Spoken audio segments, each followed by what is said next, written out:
Hi cakers! Today I'm going to share with you the coolest cake pop tutorial. I'm making a splattered ice cream cone along with the most adorable ice cream sundae I think I've ever made. And I want to take this time to say a massive thank you to all of our subscribers. We have now hit the 50,000 mark. We can hardly believe it. It's been such an amazing ride doing Cake Style for YouTube. We've loved it. We love all of our followers. We keep seeing the same names popping up and commenting and sharing our creations. So it's absolutely fantastic. It has been a little while since I've made a cake pop tutorial though, so I thought it was about due. These are my favorite ways to make them, so I'm going to show you how. Now to get started on making this recipe, the first thing you need to do is make up some cake pop batter. We have a tutorial for it, so head on over if you need a hand. Today I'm going to be using some offcuts of cake that I stored in the freezer for a week or two. If you've watched any of our lessons, particularly John's sculpted cakes, you'll know that there is a lot of leftover cake and it doesn't go to waste around here. We love to turn it into cake pops. So I've stored some of those offcuts and basically I'm just going to use that and a little bit of leftover ganache. You can use ganache or buttercream, and I'm going to mix that up and make my cake pop batter. Now I'm just going to let this sit into the fridge for about 10 minutes with some cling wrap over the bowl, just to let them firm up a little bit.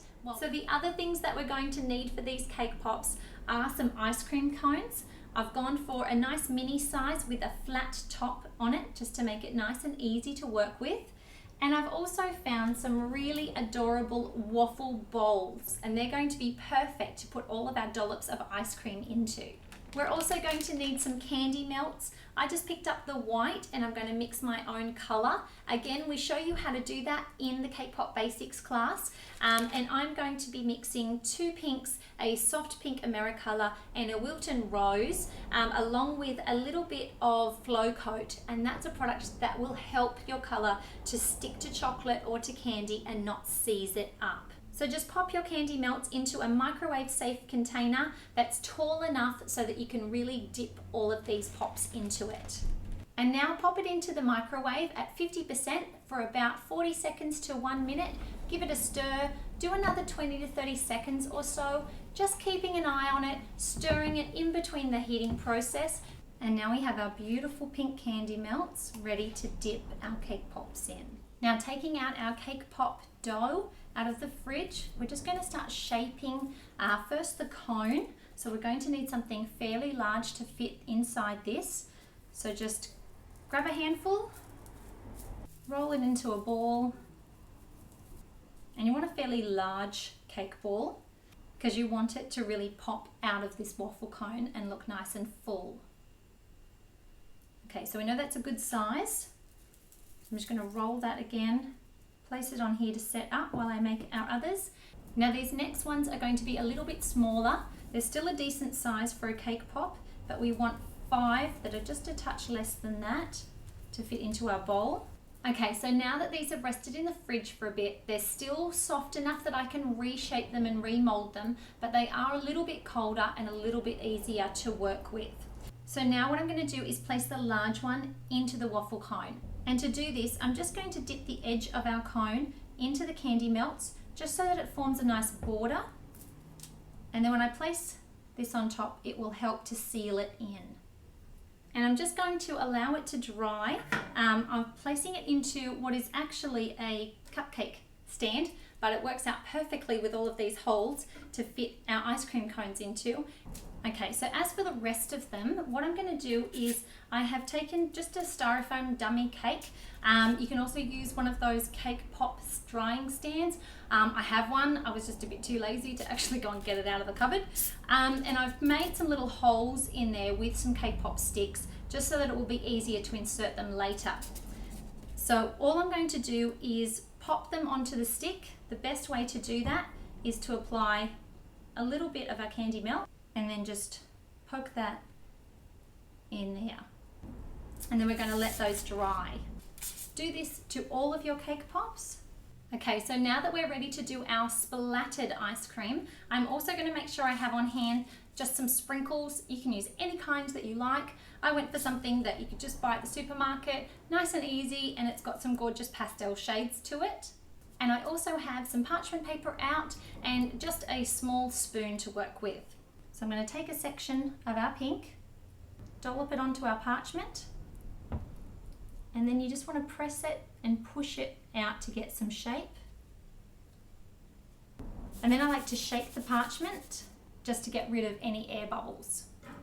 Now this time taking our cake pop, placing it inside, getting it so that it just goes all the way, lifting it up. If you've got too much, you can give a little shake, and then you want to place it into the puddle. Now if you're worried about it, you can just rest it up against there.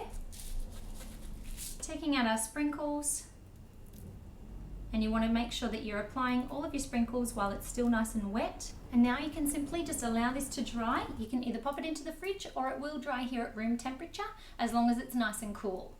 Now it's time for our cake pops. Just submerge them, give them a light twirl, and then rest them up to dry. Now for about 4 of these, you want to sprinkle just a bit on top. Now you don't have to worry too much about making these super perfect because you want them to look kind of a little bit splodgy in places. Alright, so now we're going to let these set up for about 10 minutes or so, and then we're all ready to assemble them. So all you need to do is turn your cake pop upside down. I use both fingers on either side. Just give a gentle twist and it'll pop straight out. Now when we're applying them in, I just want to take a little bit of our candy melts and just spread it around the bottom to make it look a little bit like the melted ice cream. Take our cake pop that doesn't have any sprinkles on and just place it inside, pressing it down into that. And then we can start to layer our others, just using a little bit of candy melts.